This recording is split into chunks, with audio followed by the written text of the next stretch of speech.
This is me talking about Red Hood.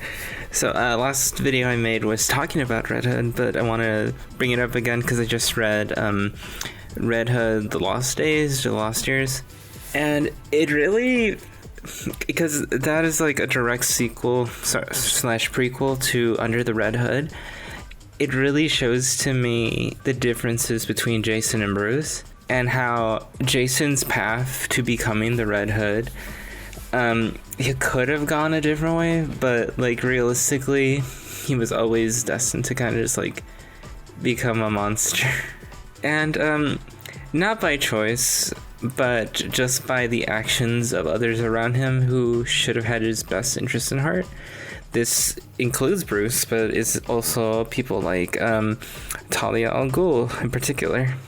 So the story starts out with Jason waking up from the reality punch that Superboy Prime did, and him like just kind of being a ninja zombie, essentially, like just dictated by fight reflexes. And according to Roz, he's like, yeah, that's all he's ever gonna be.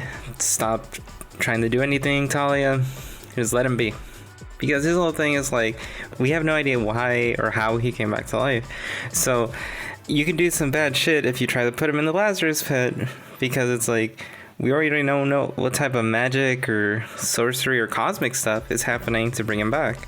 Talia, though, she still has like hope out that she can like rekindle things with Bruce, and to her the best way to do that is to bring back Jason.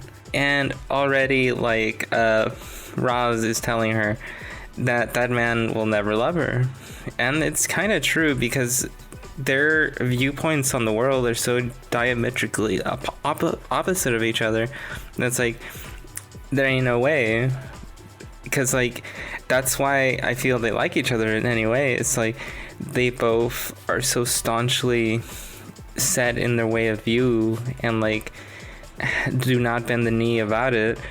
They like that about each other, but at the same time, that's also why they can't be together, because they're never gonna fold on the basic principles of their morality. So her way of getting around that sort of is to use Jason. So she puts him in the pit. We finna be in the pit. Fucking shit, I'm a millennial. And when he wakes up, he is kind of murder crazy, but like not in a, oh, let me beat up a few goons type of way. In a, I'm gonna do some terrorism and do a car bomb and blow up my dad.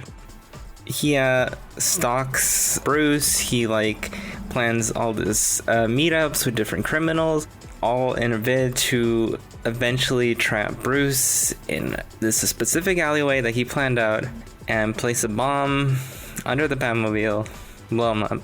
And he realizes he doesn't necessarily want to just kill him. He wants Bruce to be proven wrong, that his way of doing morality is bad, that some people should die, and Bruce, you should be the one to do it, because who else is going to be able to do it? So he's like, okay, no, I'm going to prove him wrong. So I don't know. Yeah, I'm going to do that. Talia's like, wait, hold up. How about we send you around the world to get some training? And now we know where he got a lot of his training from, because under the Red Hood, when he shows back up, he at this point has gone a lot of fight training, and he was like a young adult instead of a teenager, you know, comparable to like Nightwing's age. So it's like, wait a minute, how did that happen? It's like, oh, Talia. And it's interesting because it like helps reinforce what he believes is like the correct thing to do. And from an outside point of view, it is correct. Like, he goes to these like, you know, shitty people, like people who make, you know, like poisons and gun runners and all these other people, and he learns what he can, and then he kind of just kills them. Because there's very few people within that space who's like, you know, are actually good people about it. Like, most of them are going to be bad. And I guess that's where like a lot of the differences between Bruce and Jason come from, where it's like Bruce, realistically, for all his like just going out and crusading stuff, is trying to think of a more systemic way of helping people. Like, he has his charity and he does like all his philanthropy, and like we don't see it a lot in adaptations, but like it does help. He does what he can, but even he has like a limit to what he could do in a way that's a sustainable change. But for Jason, he sees something bad happening, he wants to do something about it immediately, and like, fuck the law, I'm gonna just do it into my own hands. His is a more utilitarian form of street justice. It's like a pure vigilante. Now, it's not necessarily that Bruce is ineffectual, it's just that his like way of doing stuff is like more slow. And like this book came out like in the early 2000s, a little bit after 9/11, and I don't want to bring 9/11 to everything, but I feel you can bring it out in here a little bit. Like, it's like quick, decisive, I want shit done now. That's whole Jason's thing, and that can lead a lot of collateral damage, a lot of like people getting hurt that you don't mean to get hurt, and then that just causes a cycle of violence that like just keeps going forever. And Under the Red Hood, I remember specifically when he was running the drug trade of Gotham, I'm like, that is so short-sighted. Like, yeah, even if he's running even if he's running the drugs and he controls who it's being sold to, it's like the drug trade still affects you even if you're not the one doing the drugs. Like, oh, I'm not gonna sell the kids, that's the thing he said in the original Under the Red Hood, but you're still like blowing up people's houses, you're killing fathers, mothers, people are still hooked on drugs. Like, you don't need to be doing drugs to feel the effects of drugs on your family and life. So Jason is a little bit short-sighted. He's justified in his actions here because the people he's going after are actually horrible people. And so this brings me to Talia. Talia is here in the background all this time kind of like guiding Jason to where she wants. And by the end of the last issue, Jason finds the Joker and he's ready to kill him, but he's like, no, because it's kind of like the same thing with Bruce when he had him in his sights. It's like, that's not good enough. Like, if he dies, it's like Bruce won't know why. Bruce has to know why him not killing the Joker was bad. So then that's when Under the Red Hood stuff starts. That's when Talia puts him in touch with Hush and stuff like that, and then the whole I'm Clayface, but then I'm not Clayface, and then the series happens. Then here's the weird part. Talia hooks up with Jason. That's a little out of left field, because to me it feels more like she was trying to kind of train not her own Robin, but like she was trying to make a better Robin, sort of. Like, okay, I'm gonna give Bruce back his son and he's gonna be like better than ever.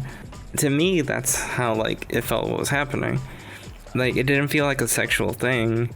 It felt more like trying to make amends, but because of the way she is and her view on what morals are, the best Robin / Nightwing that she can like make is a killer, a monster. Like, because Red Hood, it's particular at this point, is a monster. This is the dude who like blows up buildings. He beats Tim Drake.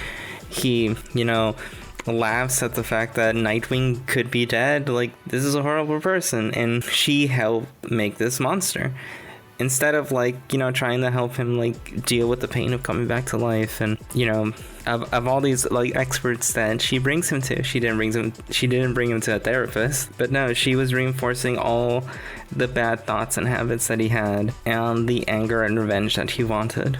So like them hooking up kind of out of left field because of that. And whenever I hear people talk about this series, I'm like, that's one thing that they see as like a big error in this, and I totally agree. Then we see in the last 2 pages, he gets the hood, he gets the Ra's al Ghul knife that can stab through the batsuit from the Under the Red Hood series, and which it becomes his trademark sword for a bit.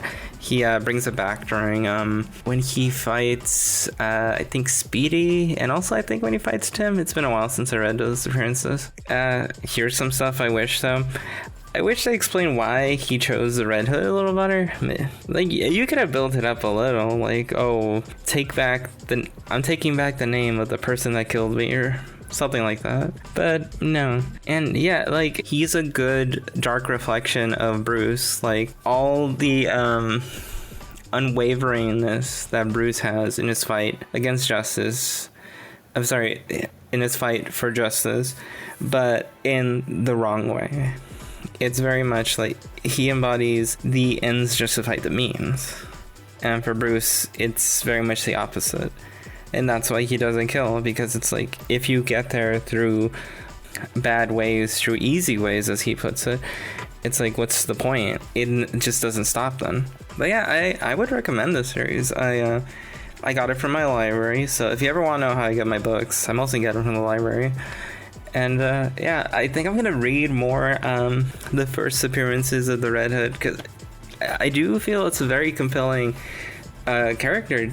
Pre-52, at least. I haven't delved too much into this except for like this one and Under the Red Hood. So yeah, we'll see what I document all of Jason's appearances before New 52 would be pretty cool. If you want that, stick around. I want to talk about comic books more. All right, goodbye.